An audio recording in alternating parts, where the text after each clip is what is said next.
Boa noite. Agora nós vamos falar um pouquinho sobre esclerose lateral amiotrófica. É extremamente importante que você observe um paciente com esclerose lateral amiotrófica, principalmente nas fases iniciais, por um tempo, para que você consiga definir um diagnóstico. Muitas vezes a patologia ela apresenta uma instalação mais lenta e isso requer que você observe de perto esse paciente para ver se ele vai desenvolvendo alguns sintomas que em conjunto, como eu falei, que existem os critérios de escorial, podem facilitar o diagnóstico ou excluí-los. O motivo desse vídeo aqui é para falar a respeito dos diagnósticos diferenciais da esclerose lateral amiotrófica. É extremamente importante. Por quê? Porque existe uma série de condições que podem ser amenizadas ou até mesmo curadas e que mimetizam, ou seja, imitam ou ficam extremamente parecidas com a esclerose lateral amiotrófica. Como sabemos, infelizmente, no momento a esclerose lateral amiotrófica ainda é uma doença que não possui uma cura, ao passo que boa parte dessas doenças pode possuir um controle ou possui um prognóstico, ou seja, uma forma de evolução mais favorável que a esclerose lateral amiotrófica. Eu vou tentar ser breve. Primeiro, neuropatia motora multifocal. É um envolvimento que ocorre dos nervos, né? De forma isolada, são vários, não de forma isolada, ele pega nervos de forma isolada em várias partes do corpo.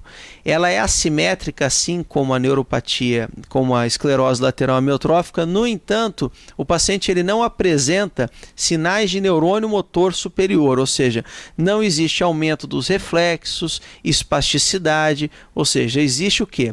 Perda de força, atrofia e diminuição de reflexo. Normalmente as fasciculações e as atrofias elas vêm mais tarde na doença do que na esclerose lateral amiotrófica. Outra coisa, essa doença ela se desenvolve muito mais lentamente, às vezes até 30 anos de evolução, do que a esclerose lateral amiotrófica, que tem uma evolução muito mais rápida.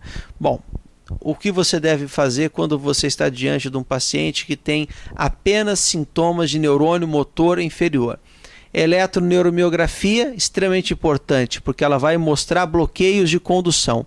Quando você ver um paciente que você suspeita de esclerose lateral amiotrófica e na eletroneuromiografia evidenciar bloqueios de condução, você tem que repensar o diagnóstico. Anticorpo anti-GM1 está presente em 90% dos pacientes com neuropatia multifocal motora e em 10% apenas dos pacientes com esclerose lateral amiotrófica. Bom, segundo diagnóstico diferencial, espondilite, espondilose cervical, ou seja, mielopatia, doença da medula cervical, seja qual for. Uma ressonância cervical pode demonstrar um tumor de medula cervical, um ependimoma, um hemangioblastoma, ou mais comumente, hérnias de disco, calcificação do ligamento longitudinal posterior, enfolding do ligamento flavo, ou seja, estruturas que apertam e lesam a medula.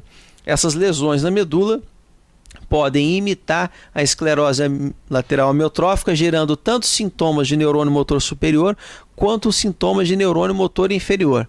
Assim sendo, essa condição ela é de tratamento cirúrgico e ela é parcialmente reversível, ou seja, o paciente melhora bastante dentro das escalas. Nós temos várias escalas para medir a incapacidade de um paciente que tem mielopatia cervical. Ele pode melhorar praticamente tudo ou ele pode melhorar muito. Tem a escala de Nurick, né, ou de Nurick. E você pode fazer um paciente que às vezes está cadeirante começar a voltar a andar em decorrência de uma cirurgia dessas. Bom, então a ressonância cervical e de crânio estão sempre indicadas. Outra condição, fasciculações benignas. Existem pacientes que têm fasciculações e eles não têm a esclerose lateral amiotrófica. Você tem que fazer todos os exames e pelo menos observar esse indivíduo em 3 anos. Você não pode colocar como fasciculação benigna como um diagnóstico primário, tem que ser um diagnóstico de exclusão.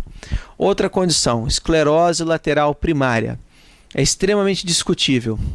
A esclerose lateral primária é mais comum em mulheres, tende a se desenvolver numa idade mais jovem, é de evolução extremamente longa e ela normalmente gera uma espasticidade lenta e progressiva nos membros superiores. O que é espasticidade? Espasticidade é quando o membro fica duro, ou seja, a pessoa na hora de andar, ela anda toda dura e muitas vezes com uma marcha em tesoura, uma perna cruza com a outra. Quando você vai fazer os reflexos são extremamente exaltados. Por exemplo, você bate no joelho, a perna da pessoa vai longe. Então essa esclerose lateral primária, ela também é um diagnóstico de exclusão.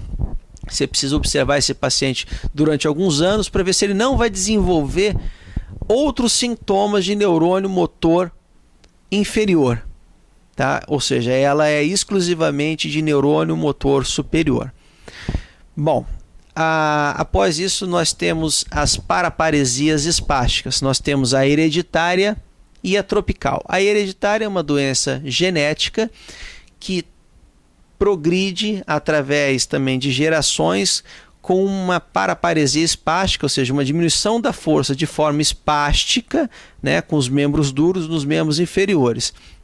Você tem que investigar esse paciente, investigar histórico familiar dele, fazer todos os tipos de exame e observá-lo para ver se ele não vai apresentar sintomas de neurônio motor inferior. O que é neurônio motor inferior? É aquele que está na medula. O que ele gera? Atrofia, perda de força, fasciculação, que é quando o músculo fica pulando, cãibra e reflexos diminuídos.